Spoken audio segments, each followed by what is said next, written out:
नहमदुहु व नुसल्ली अला रसूलिहिल करीम अम्मा बाद बिस्मिल्लाहिर्रहमानिर्रहीम। हज़रत उमर रज़ी अल्लाह ताला अन्हु फरमायो कि मां नबी अलैहिस्सलातु वस्सलाम खां ॿुधुमि कि नबी अलैहिस्सलाम फरमायो कि तव्हां अगरि अल्लाह जे मथां ईअं ई भरोसो कयो जीअं भरोसे करण जो हक़ आहे त अल्लाह तबारक व ताला तव्हांखे ईअं रिज़्क़ ॾींदो जीअं परिंदनि खे रिज़्क़ ॾींदो आहे। परिंदा सुबुह जे टाइम में ख़ाली पेट वेंदा आहिनि ऐं शाम जे टाइम जॾहिं मोटींदा आहिनि पंहिंजे घर जी तरफ़ त उन्हनि जा पेट भरियल हूंदा आहिनि। यानी इहा ॻाल्हि वाज़े थी करे इन शइ खे कि हिकु परिंदो जेको ख़ाली पेट वञे थो ऐं शाम जो भरियल पेट अचे थो त इहा हिकु उन माण्हुनि जे लाइ नसीहत आहे जेके अल्लाह खां अलावा ॿिए जे मथां भरोसो कनि था, अल्लाह खां अलावा कंहिं ॿिए जी मदद जा मोहताज आहिनि। यानी इंसान जॾहिं घर खां निकिरे थो पंहिंजे खां त निकिरण जो मक़सदु इहो आहे कि मां अल्लाह जे मथां भरोसो करे निकितुमि, तवकुल करे निकितुमि, त इन जी ॻाल्हि इहा साबित थी करे कि अल्लाह जे भरोसे खां अलावा कोई भरोसो न आहे, अल्लाह खां अलावा कोई रिज़्क़ न ॾींदो आहे, अल्लाह खां अलावा कोई मुश्किल कुशा न आहे ऐं अल्लाह खां अलावा कोई हाजत रवा न आहे। असांजे नबी अलैहिस्सलातु वस्सलाम जी इहा तालीम आहे कि इन परिंदनि खे ॾिसी करे मिसाल वठो कि इन परिंदनि खे रिज़्क़ केरु ॾींदो आहे। तव्हांखे बि रिज़्क़ उहो ॾींदो जेको परिंदनि खे ॾींदो आहे। जेको परिंदनि जा मसइला हल कंदो आहे तव्हांजा मसइला बि उहो हल कंदो। अॼु असांजे मुआशिरे जे अंदरि अक़ीदनि जो बिगाड़ पैदा थी वियो आहे, गुमराही जी इंतिहा थी वई आहे, शिरक जे कढ लॻी विया आहिनि माण्हू, अल्लाह खे मञण खां बावजूद बि अल्लाह ते एतमाद न आहे रहियो,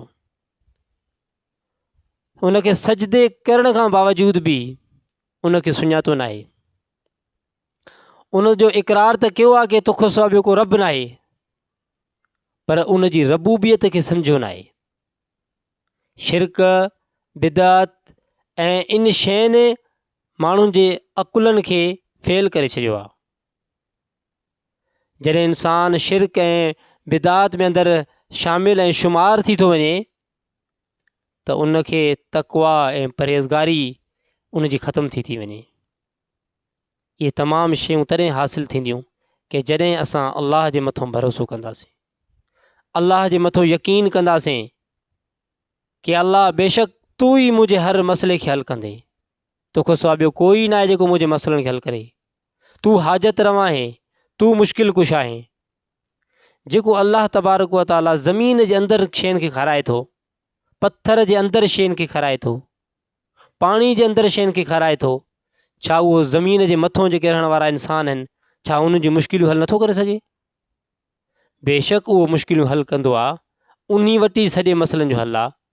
पर जेके इंसान अल्लाह सां गॾु शिरक ऐं शरीक कनि था पिया, उन्हनि जे अकुलनि में अंदरि तालो लॻी चुको आहे।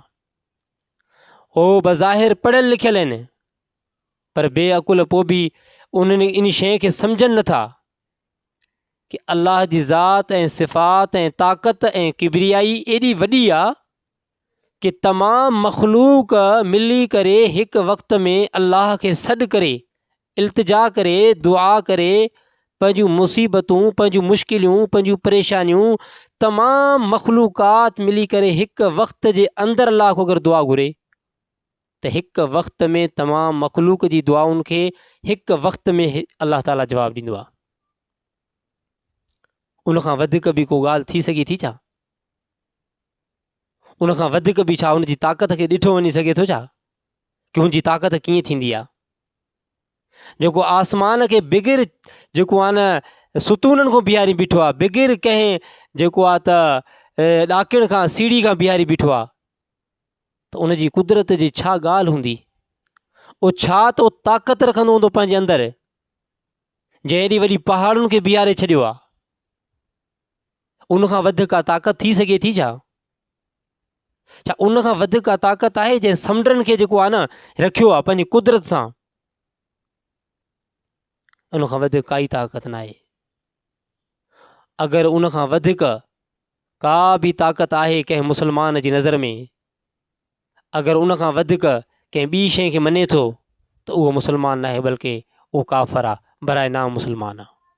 मुस्लमान जो यकीन ऐं ईमान ऐं अक़ीदो इहो आहे कि अलाह खां सवाइ कोई ताक़त न आहे, उन खां सवाइ कोई मुश्किल कुशा न आहे, उन खां सवाइ कोई हाजत न रवा न आहे, उन खां सवाइ कोई बि मुंहिंजे मसइलनि जो हल नथो करे सघे। असां पंहिंजी सिर्फ़ु निमाज़ुनि ते न वञूं, पंहिंजे रोज़नि ते न वञूं, पंहिंजी इबादात ते न वञूं, पंहिंजे ज़िंदगी जे ख़ाली मख़सूस तर्ज़नि ते न वञूं, सिर्फ़ु अल्लाह जी ज़ात में इन शयुनि खे मञणु, उन्हनि ते यकीन रखणु बिल्कुलु इहो ईमान जो हिकिड़ो हिसो आहे। लेकिन असल जेको अल्लाह खे मञण जो दारो मदार आहे उहो भरोसो आहे, अल्लाह जे मथां तवकुल आहे। इहो ई ईमान आहे, इहो ई यकीन आहे। व आख़िर दवाना अल्हम्दुलिल्लाहि रब्बिल आलमीन।